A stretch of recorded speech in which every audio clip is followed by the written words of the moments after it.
There are tons of fantastic lo-fi tutorials on YouTube. However, recently I've noticed that some of the biggest ones aren't quite hitting the mark for the sound that labels and playlists are going to be after going into 2024. So in the years that I've been making lo-fi, I've worked with some of the biggest labels in the scene and landed on some of the biggest editorials on Apple and Spotify. So in this video, I'm going to break down step by step, start to finish, how I make beats for these sort of labels and playlists. I'm going to be using some brand new VSTs that I've recently integrated into my production that have made a massive difference to my quality of sound and workflow, breaking down the chord progression, the drums, the instruments, and all of the sounds and effects that come together to make the lo-fi beats gel for these playlists. Plus, I've also got my own growing playlist at over 20,000 followers on Spotify. So drop your artist names in the comments down below and I'll be checking out some of your tracks for next week's rotation. But for now, let's make this track. So first things first, let's start with ambience. There's not a great deal to say about ambiances other than they are pretty much present in every lo-fi track that you'll hear on these big playlists. Usually there's layers of them, so it's not just one atmospheric sample. There's a couple stacking on top of each other. They work to add a sort of nostalgic warmth to the track. So I'm going to use two layers for my ambience. The first one is a warm vinyl crackle, which is from my chill lo-fi drums pack. And the second is a busy market sample, which is from my organic lo-fi volume 1 pack. There's loads of samples out there on Splice or free to download online, or just grab your phone and go to some nice locations and film some sounds yourself. With the samples, I throw them on the same bus and just make sure that you cut the low end and cut any harsh resonance. It just needs to sit softly in the background and not be too present. So now the heart of the track, which is the main piano chord progression. And there's a few things I would consider when writing pianos for lo-fi. Firstly, I pretty much always use piano stacking, which I'll show you in a second. Next up, I try not to overcomplicate things. Often the best chord progressions for lo-fi are the sort of simple and subtle ones that take inspiration from like ambient piano and neoclassical piano music. Plus it leaves space to add additional texture and melody later down the line, which we will do in a bit. And thirdly, you want to make sure the piano is more natural and has natural velocity and dynamics to it. If you're someone who's just penciling in, you can do it manually, or ideally you could play it on the piano. So rather than playing your chords like this, you can play them more like this.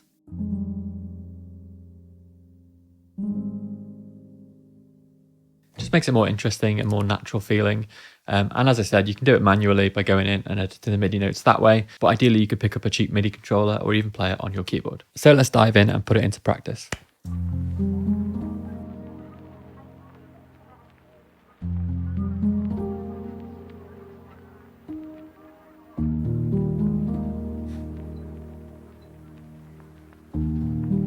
So it's 55 BPM in the key of E flat major, and I'm essentially flicking between two chords, an F minor and an E flat major. But what I'm doing is I'm playing them slightly differently, playing F minor 11, then F minor add 9. So adding extensions to make the chords a little bit more warm and interesting, making sure to play it quite spread out on the keyboard. I'm not playing it all clustered together, which again gives it more warmth and character. And as I said, I'm playing it stacked on 4 different pianos. So the pianos are the left, right and center piano from Ulfa Arnold's Stratos, which I've recently found buried in the plugin, and they sound really nice, similar to the Ulfa Arnold's Grand, but a slightly different version of that. And I layered that with a double felt piano from the Oliver Patrice Pool Project VST. I've used it a lot for various other textures in different videos, but this piano is amazing and you get so much packed into this VST for $29 from Spitfire Audio. So I would definitely recommend checking this one out. Great VST, I've used it a lot. And on top of this one, I just add a Valhalla shimmer, which is giving it a nice shimmery reverb top end texture as well. And altogether, this is the vibe that you get, such a wide, textured, interesting sound that already fills the track out really nicely. And this method works with so many different pianos. You just have to make sure that you sculpt out the noises that you want from each VST. So if you've got 3 different pianos, all with a deep, muddy low end, then they're going to clash. It's going to sound awful. But if you like the texture of one and the warmth low end of another, pair them all together. So this is what it sounds like with some free pianos. Equally as warm and textured. On this one, I've used, for the sort of low end, the Woodland piano, piano book instrument that sounds absolutely incredible. Crazy that it's free on the piano book website. Layered that with the top end of another piano from Piano Book, the Kawai felt piano. Now this one's got the nice release key crunchiness that I wanted. So that adds a nice top end texture to the piano. And then finally throw on the classic soft piano from Labs with a bit of shimmer reverb to give it that warm, floaty top end. So that's how you can do it with some free VSTs, and you can do it with anything that you've got really. Just layer up those felt pianos and get a nice, interesting sound. Next up, onto a key area that I think is often overlooked but can really take your track to the next level, and that is all the textures. So it could be vocals, synths, strings, or any textures that can really elevate the track and keep the flow of the track going. So if you transition to different sections or different chord progressions within the track, you can have the textures that smooth that flow. And there's some really easy ways that can be done. So one thing I like to do to easily get quick texture onto a track is to take the initial isolated piano chord progression, throw on another VST, it could be a piano, it could be a synth, whatever you want, and just find a chord progression that works in unison with that. It could be the same chords as you've used in the chord progression, it could be variants, add in 11th, 9th notes, etc. Just find a chord progression that works on top. And then what I do is I take that chord progression, I duplicate it a couple of times, group it all together, and then just go in and delete some of the notes. So you can just delete 2 at a time, the middle 2, top 2, etc. And then go into the next one and delete some different notes. Once you've done that 3 times, you end up with 3 different tracks with different notes all coming together to make up the main chord progression or a complementary chord progression. And you can take these and you can pan them left and right, or you can even automate it so they move from left to right as they go through the track, and then throw on some of your favorite synth sounds. So this is a texture bus that I've created. And this group 16 is using the method that I've just talked about. So I've got Oliver Patrice Pool Project.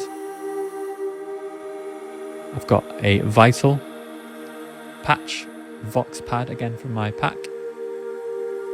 And then I've got the Yair Elazar Glotman, which again is another Spitfire Audio VST in the $29 range, and it's got tons of amazing vocals. But you can use whatever vocals you have available, or even if you can sing, that's great as well. You can stack some singing in there too. So you can hear from this, there's panning going on, different swells and sounds come in, and that's purely from using the method that I told you. So it takes 2 seconds and adds a great depth and character. On top of that, I layered some vocal samples from my sample pack. I also layered a synth from Aura's, the Wilhelm Dream patch. And this one I'm using some pitch bend as well because that creates a really nice sort of lap steel effect. One more patch from Vital, which again is playing the same thing as Wilhelm Dream, but panned left, Wilhelm Dream's panned right. And then finally a sort of drone note, which has got some granular effects on there.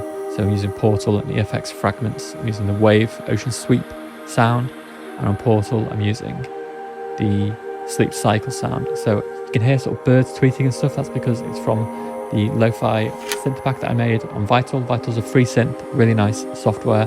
Great, get some great sounds out of it. And I've just thrown in some atmospheric sounds that randomly play as the chords play as well. That's embedded in the preset that I made in the pack.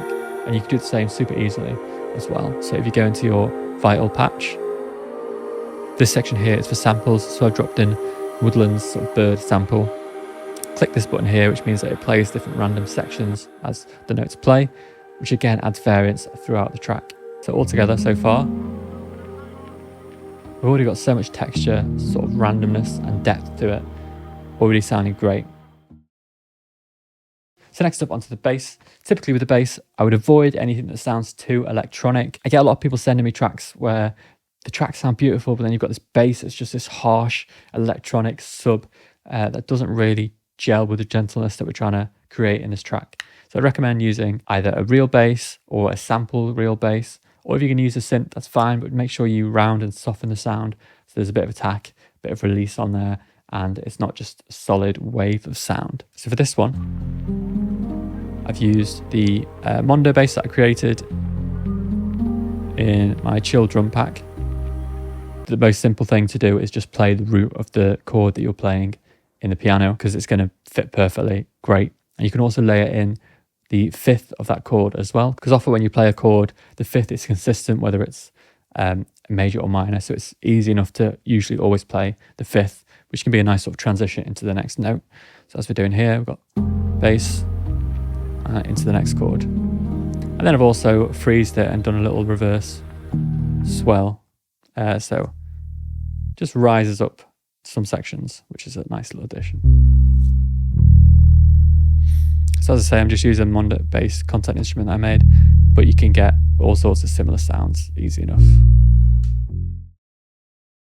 So next up, the all-important drums. And there's a few big considerations with the drums. Similar to the piano, you want to make it as sort of humanized as possible without it being too out of sync with the track. It's also super important to add texture and Foley character to your drums. And sample selection is super important. There are some VSTs that you can use like addictive drums too, but the majority of the time people are using one-shot samples from various packs.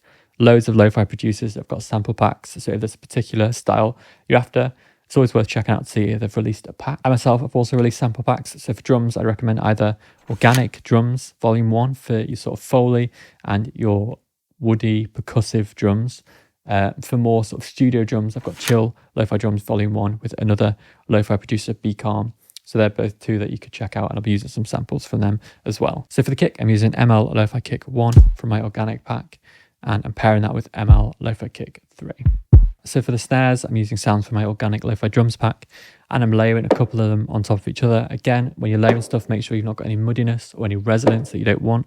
So I'm chopping out the frequencies that I want with the EQ there, adding a tiny bit of reverb, particle reverb, and a little bit of basement reverb as well. Just helps us sit in the mix a bit better. And then what I've done is I've duplicated the snare, and I've added a plugin called Texturize, which I've recently come across thanks to Huawei.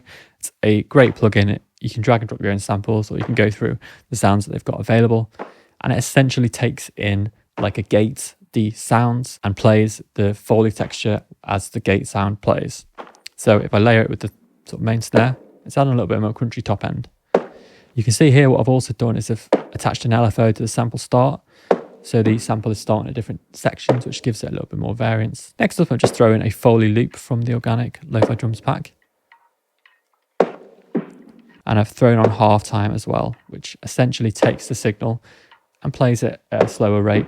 So a slowed down, darker version of it.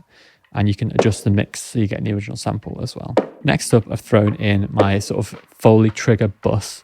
So this is essentially dragging and dropping loads of samples from my Organic pack and triggering them randomly with an arpeggiator on a sort of sliced sample, which if you want to know more about making Foley, I'll link my Foley video in the description as well, so you can check that out to see in more detail. And I'll definitely be releasing some of my own generated Ableton Foley racks for you to check out at some point too. I've also got addictive drums on there for the sort of cymbals. So altogether so far we got this.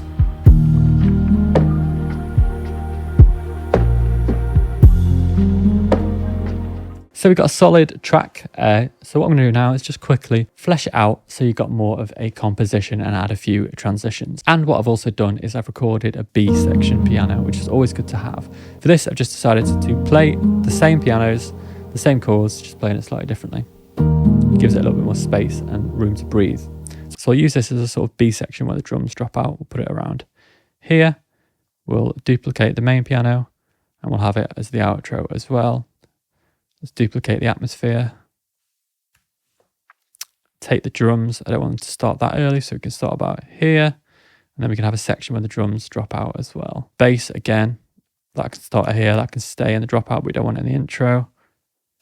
And then the textures, I'll duplicate throughout, and I'll take away some of them at certain times.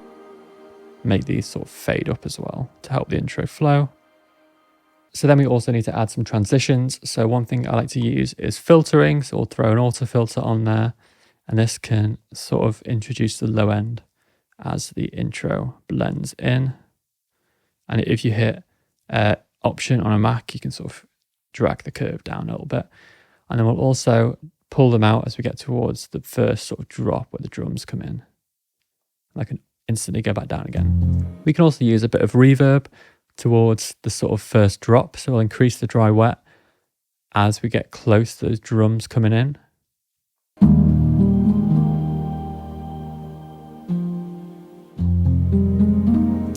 So then we also want to do something similar in reverse for the drums. So I'm just going to filter the drums out as we get close to this sort of B section. Just smooths it out a little bit so it's not as jarring.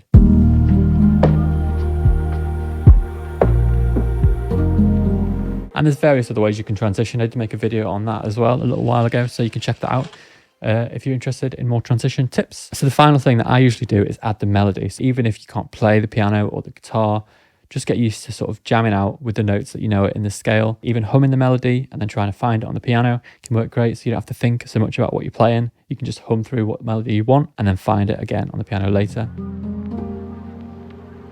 So to outro this video, I'm going to add a top line melody as I play through the track. If you enjoyed the video, please do remember to drop a like, drop a comment and subscribe to the channel, as it really helps the channel and the videos grow. But for now, here is the melody.